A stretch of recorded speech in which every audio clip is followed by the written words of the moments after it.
அக்கா இந்த சாமியை ரொம்ப சக்தி வாய்ந்து வரான். ஆமாண்டி, சொல்றதெல்லாம் அப்படியே நடக்குதான். ஊர் உலகமே ஒரு பத்தா பேசியிருந்தது. அதனால தான் நானே உன்னை இங்க கூட்டின்னு வந்தேன். சாமி சாமி வத்த கூப்பிடுவாரு. முதல்ல வந்து உங்க வாங்க. சாமி, என் பையனுக்கு சளி தொல்லை பெருந்தொல்லையா இருக்குது, அதுக்கு ஒரு பேரு சொல்லுங்க. உங்கள் பையனை தினமும் 50 முறை இப்படி பண்ண சொல்லுங்க.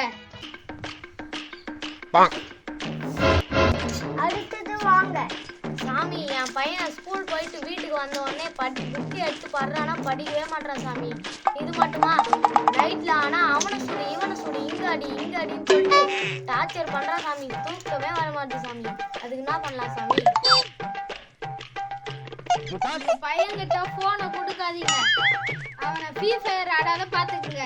சாமி, என் மாமியார் இருக்கா பாருங்க, நான் வேலை விட்டே சாவடிக்கிறா. அவ வாய் தந்தாலே எனக்கு திட்டிகிட்டே இருக்கா சாமி. அவ வாய் மூத்துக்கு ஒரு வழியை சொல்லுங்க சாமி.